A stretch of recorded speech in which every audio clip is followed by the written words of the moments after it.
Our first topic of the week is whether Asians actually celebrate Christmas. So, first, I'll ask it on more of a personalized note of whether you guys celebrated Christmas growing up or how you celebrate Christmas now. And then we'll take it to a broader, is Christmas celebrated in Asia? But first, let's start personal. So, let's first head to Leonard. And did you celebrate Christmas growing up? Sort of. I had an aunt who like really loved Christmas, and so then we always had like the tree and the presents under the thing, and like I would sneak down and I would like rip a little chunk off to see what my present was, that sort of thing. And then tragically she died, and we stopped celebrating Christmas after that. So Christmas died in my family, and no, I mean we do, but not in like any sort of like. Look, I still get these, which is nice. Oh. That's Lycee for the viewers at home or the listeners at home. So it's red, which is Christmas, and also Asian, and I get money, so that's great. So I get Christmas gifts, but it's also like Vaughn said off the top, it's like it was my birthday 4 days ago, which is 2 days before Christmas. So I was gonna get gifts during this time anyways, and now it's so convenient that people can combine the two. Two for the price of one. Yeah, I'm not pissed about that at all. Apparently, Jesus is a better man than I am. Well, his mother was a virgin.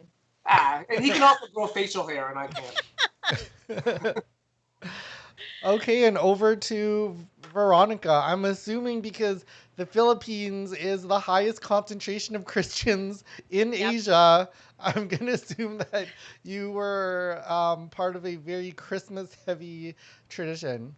Yeah, I mean, like any occasion to excuse to come together and eat like a ridiculous amount of food. That's what we did. So always there's that one aunt in the family who, if she doesn't do it, no one else does it. So she moved to California years ago, and that's what happened.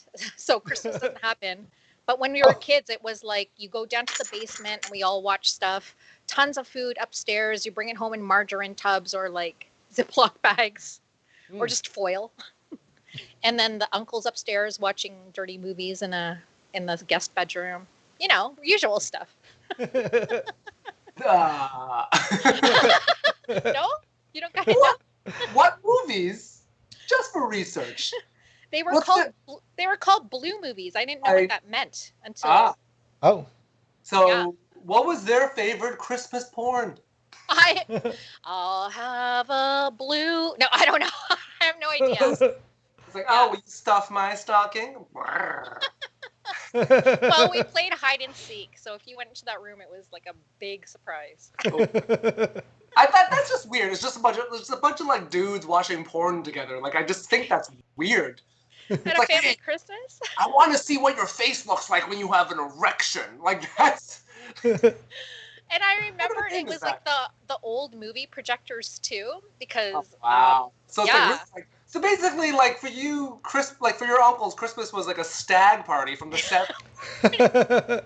Pretty much, yeah. And I guess stags are technically Christmassy. Yeah, I remember distinctly, like you would walk into the living room, and then it'd be like, "Where are all the men?" Like it was weird. Just watching porn the way men do. That's right. No, not your Christmas at all. Not the same experience. No. Weird. Weird is correct. How about you, Vaughn?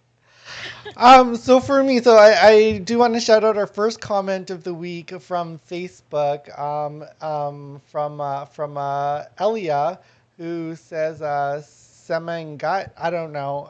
Maybe that's Filipino?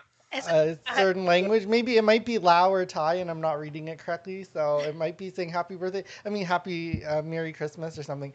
But anyhow, Elia, thanks for tuning in, and I will Google the translation after this show. So for me, for Christmas, it was interesting because.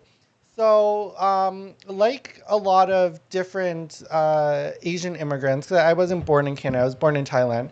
So we had a sponsor family, and our sponsor family was Christian. So this is a very common story. So they forced us to go to like Christian church for like, oh my God, forever I had to go to that goddamn Christian church. So I have like this like odd relationship with the church and with religion and with Christmas, just being forced into it. Never mind being gay. So like I've been attacked by religious protesters most of my life anyway. So I always did like this anti-Christmas. So for Christmas, what I would do is I would do everything that was still open on Christmas because I just feel like oppressed by the fact that Christian holidays are the only ones that are celebrated as, people get days off and everything's friggin' forced to close. Back then, even McDonald's closed. I think they finally corrected that shit. So now you can get McDonald's on Christmas, but back then you couldn't even. So I was like, this is just tyranny. So anything that was open, I would do. Chinese food, baby. Yeah, so you're supporting the local Chinese food economy. True. Yeah, definitely. Chinese food definitely started off the day with dim sum. I still do this. I just had dim sum, what was it, 2 days ago for this year's Christmas. And then I would go to the movie theater because movie theaters are open. Yeah. Then I'd go to the Chinese mall, whatever that is. It would depend on the city I'm in.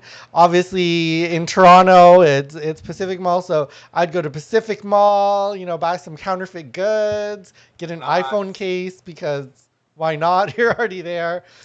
Fix a cracked screen, and then and then usually for dinner, the one place open is Fran's Diner for some odd reason. Yeah. So then I would finish off with Fran's Diner. And I think BlogTO actually has a really good list of, shit that's open on Christmas.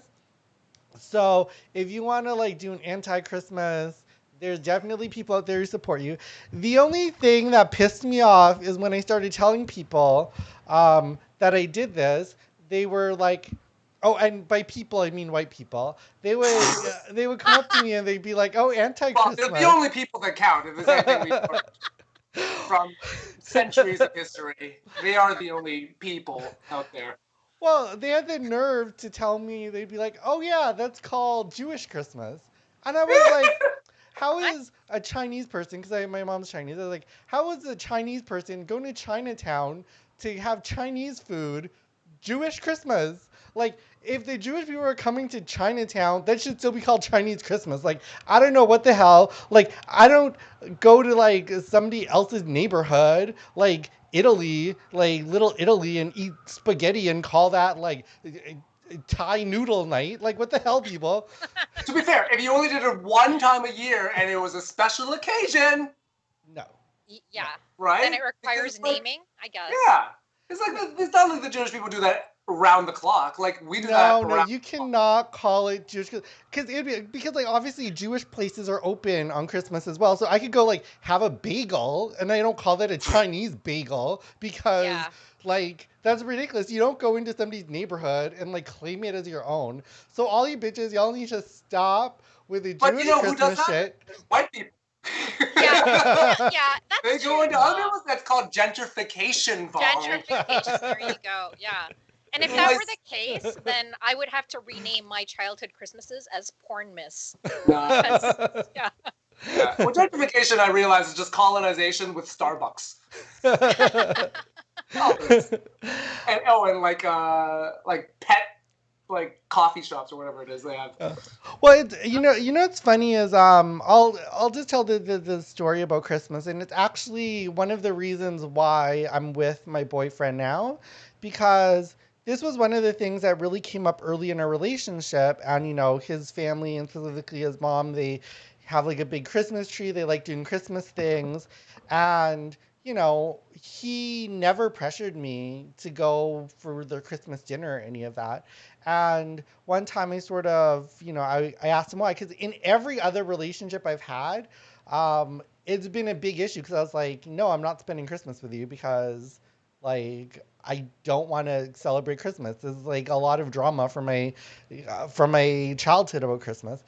And he said to me, he was like, well, the reason why I never asked you is because he was like, there's no reason to assume that my traditions are more important than your own. So why would I just assume that you should give up yours for Christmas? So, like, he never even brought it up. I even had to ask him, like, because I was wondering why he didn't bring it up, because it's just always so much drama. So anyway, that's That's why I'm with him. Which is another way of saying, and people hate it when you say this, but I'm dating a white guy, yes, but not that kind of white guy. And every time you say that, they always say, if you say that, then that is that type of white guy. But I think that was a good example. Yes, I am outing myself. As somebody who dates a white guy. So now transitioning away from our own personal experiences, I just want to jump into more like in Asia, do they celebrate Christmas? And from what I understand, a lot of countries have adopted it more on the retail side because it's sort of like what's it called? It's like how Black Friday, which is part of American Thanksgiving, is now kind of resonated everywhere because retailers just want more reasons to bring people into their stores. So I think on the retail side, Christmas is pretty universal in most countries. In Asia, as we mentioned before, like the Philippines, super Christian, love Jesus. They love their Jesus. I know Oh, yes. I'm speaking for Filipinos here, which obviously Veronica is Filipino, so she would do a better job of speaking for them. So she can jump in more on that topic. Um, and also, I think it is based so outside of like the retail stuff, which is universal. The rest of it I think is more based on how Christian a country is and also how much Western influence. So there are some countries that they'll celebrate it even if there's just because there's more Western influence, even though they celebrate it more as like a secular holiday because it's just fun. And from what I understand, anyway, this is where it was great having Jennifer on before because she actually lived in China for 10 years. But from what I understand from my friends who lived in China, is that Christmas you'll have it as like a private family kind of thing, but it's not like a big deal. It's more people are getting ready for the real big ones like Chinese New Year because it's not that far away from Christmas. So it's more like that. And another good example is with Japan, where like less than 2% of the people are Christian. They still celebrate Christmas, but just more as like a fun kind of holiday, not Yeah. religious at all, because they said less than 2% of them are. Like So Valentine's or something? It's an excuse to eat Kentucky Fried Chicken. yeah. Oh, So So I don't know if you guys knew this, but in China, and I don't know the answer to this, so maybe like if anybody's listening to this, they know the answer. Why does Santa in China almost always have a saxophone? oh. Because wow. he's Nobody really jazzy? knows, I but I don't hope know. somebody who's listening to this has an answer because it makes no sense to me. I'm like, why is saxophone? Of all the instruments, why saxophone? Really? Yeah. Weird. He's always like he's often like anytime there's like a statue of Santa, he's always got a saxophone. I don't know why. I feel like I like that Santa better. Oh yeah, he's like a real jazzy Santa. Really jazzy. Yeah. Santa soul. Or uh, maybe he's the Kenny G of Christmas. I don't know. it just reminds me of when we have those like sultry Christmas songs, which I always find really weird, trying to sexualize Santa Claus. Yeah, Um, yeah. and Santa there's usually baby. That song? Yeah. yeah, and there's Mariah Carey wrote a couple hoochie Santa songs as well. So it's just very it's very on brand for Mariah. We did get a message from Joe Molaski who called me a potato queen, which I don't know what that means because white people aren't potatoes because potatoes Well, are Irish. brown. Like No, but they eat potatoes. They Like eat Irish. potatoes. Like Yeah. honestly, like that was the joke. It's like how Yeah. many Yeah. potatoes does it take to kill an Irishman? It's like none. Yeah. what? That's their rice. Yeah, Oh. potatoes are nice. Okay, Yeah. well, I've You're a been potato queen, baby. I've been told. I've been told clearly. Just to clarify for those people listening on this show, I do not exclusively date white people. In fact, I try my best not to. In my current relationship, honestly took him like probably like 3 years to convince me that it was like a real relationship. I honestly spent the first year sabotaging it because I was like, I can't be dating a white guy. So let's just calm down with the potato queen accusations. Well, I mean, Uh, it's you know what? It's rice queens. This makes sense. It's just basically what are the carbs associated with the race that you're dating? that's yeah. We're defined by our carbs. What are the starches that we're getting? Okay, but definitely thanks for sending in that comment, Joe Malasky.